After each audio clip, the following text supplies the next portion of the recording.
کشمیر میں سیاحوں پر حملہ ہوا ہے، آپ کو پتا ہوگا. اچھا، اس میں انڈین میڈیا نے پاکستان پر، آپ کو معلوم ہے ابھی 2-4 دن پہلے سیاحوں پر ایک بہت بڑا اٹیک ہوا ہے، تو انڈین میڈیا نے پورا آگ کے گولوں اور توپوں کا رخ جو ہے نا میڈیا نے وہ پاکستان کی طرف کر دیا ہے. سنتاس معاہدہ توڑ دیا ہے. سنتاس معاہدہ وہ دونوں پارٹیوں میں سے کسی کو بھی توڑنے کی اجازت نہیں ہے.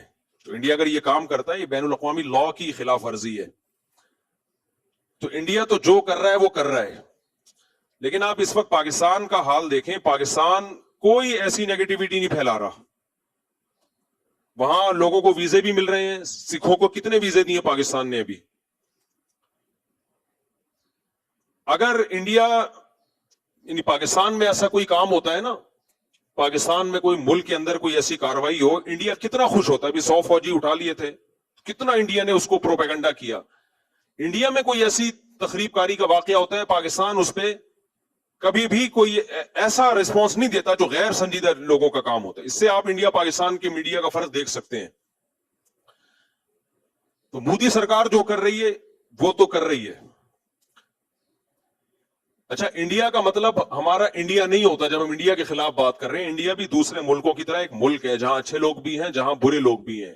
اور انڈیا میں آج بھی میجورٹی مودی سرکار کے ساتھ نہیں ہے. مودی کو لانے والا اسلام دشمن طاقتیں ہیں، بہت کرپشن کے ذریعے اس کو لایا گیا ہے. کوئی بھی پڑھا لکھا آدمی اس کی جو کرتوت ہیں اس سے مطمئن نہیں ہے. لیکن ہمیں اپنی سیاسی جماعتوں میں بعض لوگوں پر افسوس ہوتا ہے جو ایسے موقع پہ وہ رسپانس دے رہے ہیں جس سے انڈیا خوش ہو. بھائی جب کوئی غیر، آپ یہ پہلی بات تو یہ کہ یہ حملہ جو ہوا ہے یہ پاکستان نے نہیں کروایا. جو وہاں حملہ پاکستان کے بھی جو حالات اپنے چل رہے ہیں وہ پاکستان یہ نہیں کر سکتا کہ بین الاقوامی پنگے لینا شروع کر دیا. اس وقت انڈیا کو بہانا چاہیے اس وقت پاکستان پہ اٹیک کرنے کے لیے. وہاں کے جو مسلمانوں کی حالت انڈیا نے کر کے رکھی، انڈیا سے مراد مودی گورنمنٹ ہے، جو مسلمانوں کی حالت کر کے رکھی ہوئی ہے وہ ساری دنیا کے سامنے ہے. اس طرح مسجدیں گرائی جا رہی ہیں، کیسی ویڈیوز آ رہی ہوتی ہیں، کسی مسلم کو پکڑ کے ڈنڈوں سے مار رہے ہیں، قتل کر رہے ہیں اس کو. وہ کسی سے ڈھکی چھپی نہیں ہے یہ باتیں. تو اس وقت ہمیں ایک قوم بننے کی ضرورت ہے. بہت افسوس کے ساتھ کہنا پڑتا ہے ان کے ملک میں کچھ فساد ہو، کوئی برا ہو تو بھی ہماری قوم اپنے فوجیوں کو گالیاں دے رہی ہے، اپنے آپ کو برا بلا کہہ رہی ہے. ہمارے ملک میں کچھ ہوتا ہے تو بھی اپنے آپ کو برا بلا. بھائی آپ غیروں کو کیوں خوش کر رہے ہو؟ آپ بتا دو آپ انڈین ہو یا پاکستانی ہو. انڈین سے میری مراد کیا؟ آپ مودی کے آدمی ہو یا پاکستانی ہو؟ آپ ڈکلیئر کیوں نہیں کر دیتے؟ انڈیا میں کاروائی ہوئی ہے اور معصوم لوگوں کی جانیں گئی ہیں جس پر ہم بھرپور احتجاج کرتے ہیں کہ بالکل غلط ہوا ہے. یہ جس نے بھی کیا ہے بدترین ظلم کیا ہے. معصوم لوگوں کی جانیں لینے کا کسی کو بھی حق نہیں ہے. وہ سیاح تھے جو کشمیر میں گھومنے کے لیے آئے ہوئے تھے، ان کا قتل کسی بھی طرح سے حلال نہیں ہے. جس نے بھی کیا ہے یہ ظلم ہے، جس کے خلاف جتنی آواز اٹھائی جائے کم ہے. لیکن انڈیا میں جب ظلم ہوتا ہے ہم اس کو ظلم کہتے ہیں، ہماری گورنمنٹ بھی ظلم کہتی ہے، ہمارا میڈیا بھی ظلم کہتا ہے. یہی ظلم جب پاکستان میں ہوتا ہے تو انڈیا کا میڈیا اس کو ظلم نہیں کہتا بلکہ اس پہ بھپتیاں کستا ہے، مذاق اڑاتا ہے اور اس کے اوپر مذمتی بیان نہیں دیتا وہ. اب انڈیا میں یہ ظلم ہوا ہے، ہمارے کچھ بدبخت ایسے لوگ ہیں پاکستان میں جو اس ظلم پر بھی ہمارے ہی خلاف، یعنی ہمارے ہی حکمرانوں کے خلاف اور ہمارے ہی گورنمنٹ کے خلاف آوازیں اٹھا رہے ہو، بھپتیاں کس رہے ہیں. یار آپ ایک طرف ہو جاؤ، آپ بتا دو ہم پاکستانی نہیں ہیں. ہمارے بیسیوں سیاسی اختلافات فوج سے بھی ہوں گے، سیاست دانوں سے بھی ہوں گے، لیکن معاملہ جہاں مودی سرکار کا آئے گا، پاکستان دشمنوں کا آئے گا، وہاں ہم بھائی ایک پلیٹ فارم پہ بولو جمع ہیں. ہم مسلمان ہیں. اس کے بعد اگر اسلام دشمن قوتوں کی بات آئے گی، کنٹری کی بات آئے گی، تو ہم دوسرے نمبر پہ کیا ہیں؟ پاکستانی ہیں. آپ فیصلہ کر لو آپ ہو یا نہیں ہو. نہیں ہو تو دفع ہو جاؤ یہاں سے. آپ ایک مذاق بنا لیا بھائی سوشل میڈیا پہ کچھ لوگوں نے، مسلسل اسٹیٹ کے خلاف. آپ کے فوجی شہید ہو رہے ہیں. یار آپ آرمی چیف سے 100 دفعہ اختلاف کرو. کس نے کہا ہے آپ کو آپ اختلاف نہ کرو؟ اور آرمی چیف بناتا کون ہے؟ وزیر اعظم کے سائن سے آرمی چیف بنتا ہے. باجوہ کو کس نے بنایا تھا؟ باجوہ سے پہلے کو کس نے بنایا تھا؟ وزیر اعظم کے سگنیچر کے بغیر آرمی چیف تھوڑی بنتا ہے. آرمی چیف اگر 2 نمبر ہے تو ہمارا وزیر اعظم بھی کیا ہے؟ 2 نمبر. اگر پرانا آرمی چیف 2 نمبر تھا تو پرانا وزیر اعظم بھی 2 نمبر تھا جس نے اس کو بنایا ہے. یہ یک طرفہ جنگ کیوں ہو رہی ہے؟ یہ توپوں کا رخ ایک ادارے کی طرف کیوں ہے؟ برا کہنا ہے، سب اس تالاب میں سب ننگے ہیں. ہمارا ایسا کچھ ہم لوگ بے اعتدالی کا شکار ہو گئے. ایک ادارے کو تو مسلسل ہدف بنایا جا رہا ہے اور باقی سب دودھ سے دھلے ہوئے ہیں. تو ہم نے سب سے پہلے بھائی اسٹیٹ کا مفاد سامنے رکھنا ہے. آرمی میں اچھے لوگ بھی آتے ہیں, برے لوگ بھی آتے ہیں, لیکن میرے پاس, آپ کے پاس ملک کو بچانے کے لیے, سرحدوں کی حفاظت کے لیے پاکستان آرمی کے علاوہ کوئی آپشن نہیں ہے. یا تو آپ کوئی تو آلٹرنیٹ دوسری فوج لے کر آؤ, تو میں بولوں گا یہ 2 نمبر ہے, یہ 1 نمبر آ گئی. جب آپ کے پاس آپشن ہی نہیں ہے تو بھائی ہمارے پاس, ہم نے آرمی چیف کو نہیں دیکھنا ہے. چیف آرمی کے اچھے بھی آئیں گے, برے بھی آئیں گے, کرپٹ بھی آئیں گے, نیک بھی آئیں گے. وہ ایک انسان ہے. آپ بولو اس کے خلاف اگر آپ نے بولنا ہے, ہمیں کوئی اعتراض نہیں ہے. کوئی تعریفیں کرے گا, کوئی بولے گا اس کے. آپ شہباز شریف کے خلاف بولو, ہمیں کوئی اعتراض نہیں ہے. کوئی تعریف کرے گا, کوئی اچھائی کرے گا. یہ ہمیشہ سیاسی لیڈروں میں ایسا ہوتا ہے. کوئی مریم نواز کے فیور میں ہے, کوئی مخالفت میں ہے. لیکن اتنی مخالفت کہ اس سے اب ہمیں لگے کہ اب معاملہ شخصیات پہ نہیں ہے, اب آپ کو اسٹیٹ سے دشمنی ہے. اب آپ شہباز شریف یا آرمی چیف کے خلاف جو ٹھڑک نکال رہے ہو, تو یہ اصل میں پاکستان کے خلاف آپ نے ٹھڑک نکالنی ہے. تو لیبل آپ آرمی چیف کا یا آرمی کا یا وزیر اعظم کا لگا رہے ہو. کسی شخصیت کے خلاف برا بولو بھائی, ہمیں کوئی اعتراض نہیں ہے, ہم نے کسی کا کلمہ نہیں پڑھا ہے. لیکن ابھی ہو یہ رہا ہے ٹک ٹاک پہ, فیس بک پہ اینٹی اسٹیٹ ایلیمنٹس جو ہے وہ متحرک ہوئے ہوئے ہیں. وہ لیبل لگا رہے ہیں فوج کا, آرمی کا, اور اصل میں ان کی وہ جو ملک کی جڑیں وہ کھوکھلی کر رہے ہیں. تو بھائی اگر باہر سے ہمارے ملک پہ اٹیک ہوتا ہے, اینٹی اسٹیٹ ایلیمنٹس ہمارے ملک میں دھماکے کر رہے ہیں, تو جیسی بھی فوج ہو, ایسے موقع پہ ہم, چاہے میں عمران خان کی حمایت کروں, چاہے میں شہباز شریف کی حمایت کروں, اس موقع پہ ہم کس کے ساتھ ہیں؟ فوج کے ساتھ کھڑے ہوں گے. نہیں کھڑے ہونا تو دفع ہو جاؤ یہاں سے اور بتا دو کہ میں پاکستان دشمن ہوں, میں نے اس ملک کی اینٹ سے اینٹ بجانی ہے. منافقت چھوڑ دو. پھر سمجھ میں آ رہی ہے بات کہ نہیں آ رہی ہے؟ اتنا زیادہ میڈیا پہ بکواس, نیگیٹیوٹی حد ہوتی ہے یار. سیاسی حالات ہمیشہ سے اکھاڑ پچھاڑ ہوتی ہے. بھٹو کو نہیں پھانسی دی گئی تھی کیا؟ کیا وہ لیگل کام ہوا تھا؟ مارشل لا لگ گیا تھا, کیا وہ لیگل کام تھا؟ کچھ لیگل ہوتا ہے, کچھ انلیگل ہوتا ہے, سب کچھ ہمیشہ سے ہوتا آ رہا ہے, کوئی پہلی دفعہ نہیں ہوا یہ. لیکن جب ملک کی بات آتی تھی تو پوری قوم ایک جھنڈے کے تحت جمع ہو جاتی تھی. اب جو حالات چل رہے ہیں, اب را اور اسرائیل اتنا انوالو ہو چکا ہے کہ قوم ایک جھنڈے کے تحت آ نہیں رہی ہے.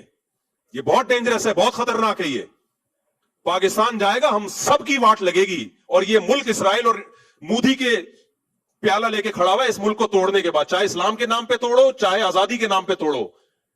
پاکستان کی مثال اس پھل کی ہے کہ آپ درخت کا پھل کاٹ رہے ہو, نیچے ٹوکرا آپ کا دشمن لے کے کھڑا ہوا ہے. یہ آزادی ختم ہو جائے گی ہماری, غلام بنیں گے ہم. لیبیا اور شام سے زیادہ بدترین حالات ہوں گے. یہاں آبادی بہت زیادہ ہے, لیبیا اور شام سے زیادہ آبادی, کروڑوں لوگ بستے ہیں. ایسا خون بہے گا, ایسی لاشیں سڑکوں پہ, کوئی رونے والا نہیں ہوگا. اور پھر بین الاقوامی طاقتیں امن قائم کرنے کے لیے انوالو ہو جائیں گی یہاں پہ. وہ ایسے ہی امن ہوگا جیسے عراق میں ہوا ہے. تمہارے سارے وسائل اور ذخائر پر غیروں کا قبض, تم بدترین غلامی کی زندگی گزارو گے. تو ہوش کے ناخن لو, کسی سیاستدان کی محبت یا نفرت میں پاگل مت ہو جاؤ. سمجھ رہے ہو؟ جیسے کچھ لوگوں کو اسلام سے نفرت ہوتی ہے تو مولویوں کے خلاف صبح شام بولتے رہتے ہیں, وہ علماء ایسے, علماء ایسے, علماء ایسے. وہ ڈائریکٹ اسلام کو برا نہیں کہہ سکتے, تو ہدف کس کو بناتے ہیں؟ علماء کو. ہم جواب میں کیا کہتے ہیں؟ بھائی علماء میں اچھے بھی ہوں گے, برے بھی ہوں گے. لیکن آپ نے اسلام کے خلاف ٹھڑک نکالنی ہے تو ڈائریکٹ اسلام کے خلاف بول نہیں سکتے. آپ کس کو بول رہے ہو؟ علماء کو. تو آپ کو پاکستان سے نفرت ہے, آپ پاکستان سے نفرت ڈائریکٹ آپ بول نہیں سکتے. ملک میں آپ کبھی فوج, پوری فوج کو الٹ طلاق برا کہنا شروع کر دیتے ہو. فوجی جوان شہادتیں پیش کر رہے ہیں, روزانہ لاشیں آ رہی ہیں, اور ٹک ٹاک پہ آپ دیکھو ان لاشوں پہ ڈانس ہو رہے ہیں کہ اس فوج کے ساتھ یہی ہونا چاہیے. یار ان رنگروٹوں کا کیا قصور ہے بیچارے جو جانے دے رہے ہیں؟ ان کو تو حوصلہ دو کہ تم ہمارے ہیرو ہو بھائی, ابھی بارڈر کی تم حفاظت کر رہے ہو, تم ہمارے ہیرو, ان کو تو حوصلہ دو آپ. تو یہ بہت زیادہ ہو رہا ہے. یہ جو ہے نا, تھوڑا بہت احتجاج ہر جگہ ہوتا ہے, لیکن ابھی یہ اینٹی اسٹیٹ ایلیمنٹس جو ہیں ان سب چیزوں کو کیش کرا رہے ہیں. تو آپ نے یہ دیکھنا ہے کہ کون ملک دشمن ہے اور کون ملک دوست ہے. کوئی قوم پرستی کے نعرے میں مت آؤ اس وقت. کوئی اسلام کا لیبل لگا کے ملک میں دھماکے کر رہا ہے, اس کی باتوں سے متاثر مت ہو اس وقت. تو جہاں بات آئے گی را کی, مودی کی, ہم انڈیا کے دشمن کبھی بھی نہیں ہے. میرے آدھے رشتہ دار آج بھی انڈیا میں ہیں. ہمارے لسنر جتنے انڈیا میں ہیں پاکستان میں نہیں ہے. میں جب حج عمرہ کرنے جاتا ہوں انڈین زیادہ مل رہے ہوتے ہیں, پاکستانی ان سے ٹائم لے کے آ رہے ہوتے ہیں کہ مفتی صاحب سے ملنا ہے. ٹائم کس سے لے رہے ہوتے ہیں؟ انڈین سے. وہ کہتے ہیں یار آپ نے کیپچر کیا ہوا ہے. تو انڈیا پاکستان کے لوگ محبت کرتے ہیں آپس میں, وہاں کے لوگوں سے بھی, ہندوؤں سے بھی ہم ملے ہیں, کسی کو نہ پاکستان سے نفرت ہے, نہ کسی پاکستانی کو انڈیا سے نفرت ہے. یہ ایک سیاسی جماعت ہے جس کو مودی کہا جاتا ہے, جو اسرائیل کی ایجنٹ ہے, وہ انڈیا میں قتل کرا رہے ہیں. 2011 میں کتنے اچھے حالات تھے انڈیا پاکستان کے, لوگ جا رہے تھے, آ رہے تھے, تجارت تھی, کیونکہ مودی کی حکومت نہیں تھی اس وقت. وہ بھی انڈیا تھا, وہ بھی پاکستان تھا. آج جب سے ان کی حکومت, مودی کی حکومت آئی ہے, اسرائیل کا ایجنٹ ہے بھائی, یہ مسلمانوں کا قتل عام کر رہے ہیں ساری دنیا. احمد آباد میں فسادات کس نے کرائے تھے؟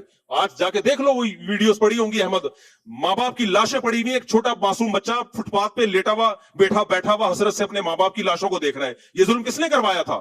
تو مودی نے کروایا تھا. تو آج ہمارے ہاں کچھ لوگ مودی کا ساتھ دے رہے ہیں پاکستان میں بیٹھ کے. نہ ہم پہلے انڈیا کے دشمن تھے, نہ آج ہم ہیں. نہ ہم پہلے انڈیا کی عوام کے دشمن تھے, نہ آج ہم ہیں. نہ انڈیا کے لوگ پاکستان کے دشمن ہیں. یہ ایک خاص ایک گورنمنٹ ہے جو آخری سانسیں لے رہی ہے, انشاءاللہ مرے گی, یہ انہی کے لوگوں کے ہاتھوں مرے گی. اس نے یہ فسادات کروائے ہیں خود اپنے ملک میں. اس نے یہ پاکستان کبھی سیاحوں پہ حملہ, اور پاکستان ابھی اس پوزیشن میں ہی نہیں ہے کہ وہ اپنے پنگوں سے ہٹا کے باہر پنگے لینا شروع کر دے. وہ ہمارے اپنے ملک کے حالات دیکھو, فوج یہاں انوالو ہوئی ہے, یہاں سے اتنی بغاوتیں اور اینٹی اسٹیٹ ایلیمنٹس اتنے ہیں, اس پوزیشن میں نہیں ہے. ان کو بہانا چاہیے کچھ کرنے کے لیے, تو الزامات پاکستان پہ ڈالنا شروع کر دیے, اور اب جنگ کی باتیں ہو رہی ہیں. تو ہم کس کا ساتھ دیں گے بھائی؟ ہماری فوج اچھی ہو بری ہو بھائی, ہمارے گھر کا مسئلہ ہے. میں نہیں کہہ رہا کہ دودھ کی دھلی ہوئی فوج ہے. ان میں ایک جو کرپشن ہے وہ سب کو پتا ہے, جو کرپٹ لوگ اس میں آئے ہیں گئے ہیں سب کو پتا ہے. لیکن بھائی ہم اسٹیٹ پہ کوئی سمجھوتا نہیں. اچھے بھی ہیں اس میں, برے بھی ہیں, ہر طرح کے لوگ ہیں. ہم فوجی افسروں سے بھی ملتے ہیں, سیاستدانوں سے بھی ملتے ہیں, ان میں ہر طرح کے لوگ ہیں. مولویوں میں ہر طرح کے ہیں, سیاستدانوں میں ہر طرح کے ہیں, فوجیوں میں بھی ہر طرح. یہیں سے تو یہ باہر سے تھوڑی اترتے ہیں, یہیں کے لوگ ISSB کر کے پاس ہوتے ہیں. جو جتنا کرپشن کا ریشو پبلک میں اتنا ہی کا ہے, اتنا ہی فوج میں. جتنا ایمانداری کا ریشو پبلک میں اتنا ہی کس میں ہے, فوج میں بھی ہے. تو سب یہیں سے جا رہا ہے مال. تو اب یہ ہے کہ بھائی جب اسٹیٹ کی بات آئے گی تو ابھی اس وقت جو ہے نا, کوئی ایسا کام نہ کرو جو مودی کو خوش کرے. اور فیس بک پہ, ٹک ٹاک پہ, انسٹاگرام پہ, یوٹیوب پہ بتاؤ مودی کو کہ بھائی اس موقع پر ہم کس کے ساتھ ہیں. تمہارے دانت توڑ دیں گے, سمجھ رہے ہو, تمہارے دانت توڑ دیں گے اگر پاکستان کی طرف حملہ کرنے کی کوشش کی. تمہاری ایسی کی تیسی کر دیں گے. اور فوج کا مورال بڑھاؤ اس موقع پہ, ڈی موٹیویٹ مت کرو اس موقع. فوجی جوان ہمارا پیچھے جذبہ ہوگا ہماری طرف سے, ان کو اپریشیٹ کیا جائے گا تو لڑیں گے, ورنہ یہ نہیں لڑیں گے. سمجھ رہے ہو کہ نہیں سمجھ رہے؟ ورنہ یہ نہیں لڑیں گے. بولیں گے جس کے لیے ہم جانے دے رہے ہیں وہ ہمیں گالیاں دے رہے ہیں, تو ہم کیوں لڑیں ان کے لیے؟ تو یا پھر فیصلہ کر لو ہم پاکستانی نہیں ہے تو دفع ہو جاؤ پھر یہاں سے. سمجھ رہے ہو, بھاگ جاؤ یہاں سے. اللہ ہمیں ہدایت دے. انڈیا مودی تو جو کر رہا ہے وہ کر رہا ہے, لیکن ہمارے اپنے لوگ بھی کوئی اچھا نہیں کر رہے. تو آپ شخصیات سے محبت کرو, نفرت کرو بھائی, اس میں لمٹ کراس کرنے کی کوشش نہ کرو. میں نے تو کتنی تعریفیں کی عمران خان کی بھائی. عمران خان کے دور میں مولویوں میں شاید میں اکیلا ہی کھڑا ہوا تھا عمران خان کے ساتھ. لیکن یہ تھوڑی ہے کہ عمران خان کی محبت میں اسٹیٹ کے خلاف ہو جاؤں, میں پوری فوج کے اطلاق خلاف ہو جاؤں. میں پاگل ہوں کیا بھائی؟ ہم نے عمران خان سے محبت بھی اس لیے کی, ہمارا خیال تھا اسٹیٹ کو بچائے گا. یہ تو پہلے اسٹیٹ ہے, وہ بچائے گا نہیں بچائے گا یہ ایک سیاسی ٹاپک ہے. بچا پایا نہیں پایا یہ ایک, اس پہ ڈیبیٹ ہو سکتی ہے, یہ ایک ٹاپک ہے جو نہ ختم ہونے والا ہے. لیکن پہلے کیا ہے بھائی؟ اسٹیٹ ہے. پہلے کیا ہے؟ پاکستان ہے. نہ کسی کی نفرت میں ہم پاگل ہوں گے, نہ کسی کی محبت میں ہم پاگل ہوں گے, نہ کوئی ہمارا چاچا ہے, نہ کوئی ہمارا ماموں ہے. اس میں ہمارے پیش نظر سب سے پہلے اسٹیٹ کو فوکس کرنا ہے. اور اداروں کی ایک بڑی ویلیو ہوتی ہے. آپ کے پاس اگر اس آرمی کا کوئی آلٹرنیٹ ہے تو لے آؤ, میں اس کو پروموٹ کروں گا. فی الحال ہمارے پاس اس کے علاوہ میں اور آپ نہیں بچا سکتے بارڈر کو گلی ڈنڈوں اور گلیلوں سے, یہ نا. لوگ کہتے ہیں یہ ایٹم بم کس کام کے لیے رکھا ہوا ہے. ایٹم بم اگر اسرائیل پہ پھینک دیا جائے تو صرف اسرائیل تباہ نہیں ہوگا, غزہ بھی صفحہ ہستی سے مٹ جائے گا. باقی فوج کو پر دباؤ ڈالنا چاہیے, میں اس دباؤ کے مخالف نہیں ہوں. حکومتوں پہ دباؤ ڈالنا چاہیے کہ غزہ کے لیے کچھ کریں. اس دباؤ کو کہ ہم خلاف نہیں ہے, لیکن آپ وہ کام نہ کریں ان کو ڈی موٹیویٹ کر کے کہ اس پہ را خوش ہونا شروع ہو جائے کہ جو کام ہمیں کرنا چاہیے تھا وہ یہاں کی عوام خود بخود ہی کر رہی. یہ مت کرو آپ. اللہ ہدایت دے بھائی. ابھی نندن نے جو ایک اچھا کام کیا تھا نا, سوری جو ہمارے پائلٹ نے ابھی نندن نے جو اٹیک کرنے کے لیے آیا تھا اس کو اتارا تھا, چائے پلا کے رخصت کر دیا. تو اس پہ اس فوجی کو جو پائلٹ تھا اس کی حوصلہ افزائی کرنی چاہیے نا. کیا خیال ہے؟ کیا ہو گیا؟ ارے وہ آیا تھا اٹیک کرنے کے لیے, اس کو ہمارے ایک پائلٹ نے اتارا, بٹھایا, چائے پلائی, تولیہ ڈالا اس کے کندھے پہ اور بولا اور کوئی کام ہو, برگر منگواؤں آپ کے لیے, پیزا منگواؤں, دوبارہ اگر آنا ہو تو بتا کے آئیے گا. اس دفعہ تو صرف چائے پلا رہے ہیں, اگلی دفعہ انشاءاللہ بریانی کا انتظام بھی ہوگا. کتنا خاندانی کام تھا کہ نہیں تھا, اس کو بھی ہمارے لوگ اب مذاق اڑا رہے ہیں کہ انہوں نے ایک اس کو پائلٹ کو اتارا اور چائے پلا کے بھیج دیا. بھائی یہ تم جب اپنے لوگوں کے خلاف, اپنے دفاع کے خلاف ہر اچھے کام پہ بھی ان کا مذاق اڑانا شروع کر دو گے, پھر کوئی پائلٹ ایسا پیدا نہیں ہوگا جو اس طرح بہادری سے جائے اور دشمن کے جہازوں کو اتار کے لے آئے. تو آپ نے کبھی بھی اپنی جو فوجی ہیں ان کا مورال ڈاؤن بولو نہیں کرنا ہے. آپ اختلاف کرو بھائی آرمی چیف سے, کسی کو باجوہ پسند ہوگا, عاصم منیر پسند نہیں ہوگا, کسی کو عاصم منیر پسند ہوگا, مشرف پسند نہیں ہوگا, کسی کو مشرف پسند ہوگا, ضیاء الحق پسند نہیں ہوگا, کسی کو ضیاء الحق پسند ہوگا. یہ پسند ناپسند سب کی انڈیویجول ایک رائے ہے جس میں دونوں رائے ہو سکتی ہیں. ہم نے کلمہ کسی کا بھی نہیں پڑھا, لیکن ہم نے ملک کا ڈیفنس بہرحال کرنا ہے. اور جب ملک پہ حملے کی بات آئے گی, اینٹی اسٹیٹ ایلیمنٹ ملک پہ حملے کی کوشش کریں گے تو ہم فوج کے ساتھ کھڑے ہیں. اور اللہ کی قسم مجھے اس بات پر نہ فوجیوں کی طرف سے کوئی حوصلہ افزائی ہوئی ہے, نہ مجھے اس بات کے پیسے ملتے ہیں. لوگ فوراً کہتے ہیں بوٹ پالیشی ہے, اس کو فوجی لوگ پیسہ دیتے ہیں. مسجد میں بیٹھا ہوں, اللہ کو حاضر ناظر جان کے 1 روپیہ بھی نہ پاکستان آرمی نے, نہ فوجیوں نے, نہ ایئر فورس نے دیا, اور نہ انہوں نے مجھے کہا ہے کہ یہ بیان دو. یہ میں خود دے رہا ہوں کیونکہ مجھے پاکستان سے محبت ہے, کیونکہ مجھے پاکستان کی قدر ہے. میں نہیں چاہتا کہ ہمارے کنٹری کا لیبیا اور عراق والا حشر ہو. جیسا لگڑا لولا اسلامی ملک ہے, ایک ہی بچا ہوا ہے آپ کے پاس, اور دوسرا ایک ترکی ہے جو تھوڑا سا ایک فوج ہے, باقی تو کچھ بھی نہیں ہے. اربوں کے پاس کیا ہے, کیا ہے اربوں کے پاس, کچھ بھی نہیں ہے بھائی. ان کا دفاع بھی ہماری فوجیں جا کے کر رہی ہیں, ہماری فوج کر رہی ہے. سعودی عرب کا دفاع ہماری فوج جا کے کر رہی ہے. تو ان کے پاس کیا ہے, تو ختم ہو جائے گا بالکل. ترکی اور پاکستان گئے تو گیا, پروگرام بڑھ گیا ہمارا. پھر ہوا کے غبارے ہیں, اسرائیل ایک ایک کو پھس پھس کرنا شروع کرے گا نوکے مار مار کے, کچھ بھی نہیں بچے گا ہمارے پاس. اور دبئی اور ابو ظہبی اور یہ کیا ہے, یہ بہت اچھے ملک ہیں ماشاءاللہ, ترقی یافتہ ہیں. فوج تھوڑی ہے ان کے پاس, ابو رہ جائیں گے خالی, ابو فلاں ان کو بھی فتح چاہیے ہوتی ہے تو کس سے لیتے ہیں ہم سے. ایک ہی تو چیز بچی ہے ہمارے پاس, اور کیا ہے ہمارے پاس؟ نہ تعلیم ہے, نہ صحت ہے, نہ پانی ہے, نہ روٹی ہے. ایک دفاعی بچ گیا ہمارا, وہ بھی کمزور آخری سانسیں لے رہا ہے. تو ایسا نہیں ہے بھائی, ہم آخری سانسیں نہیں لینے دیں گے. ہم پوری قوم اس موقع پہ دفاع, جہاں دفاع کا مسئلہ ہوگا تو پوری قوم کس کے ساتھ ہے. عمران خان کو ہٹانے میں آپ نہ ساتھ دو فوج کا, ہاں لانے والے بھی فوجی تھی نا. میں اختلاف کی بات کر رہا ہوں, اگر کسی کو ہے تو نہ دے ساتھ. اس میں آپ قوم فوج کے ساتھ نہیں ہے, کیوں وزیر اعظم کو ہٹا دیا, کیوں شہباز شریف کو ہٹا دیا, نہ دو آپ. کوئی دے گا کوئی نہیں دے گا, دونوں رائے ہو سکتی ہیں. لیکن جہاں ملک کے دفاع کی بات آئے گی, فوجی شہید ہو رہے ہوں گے, تو بھائی ہم کس کے ساتھ ہیں؟ ہم فوج کے ساتھ ہیں. سمجھتے ہو؟ نہیں سمجھو گے تو پھر نسلیں یاد رکھیں گے. ابھی سمجھ جاؤ, یہ میڈیا سے, ٹک ٹاک سے, یہ فیس بکیوں کا کام نہیں ہے, یہ ٹک ٹاکرز کا کام نہیں ہے کہ وہ ہمیں بتائیں کہ کیا صحیح ہے کیا غلط ہے.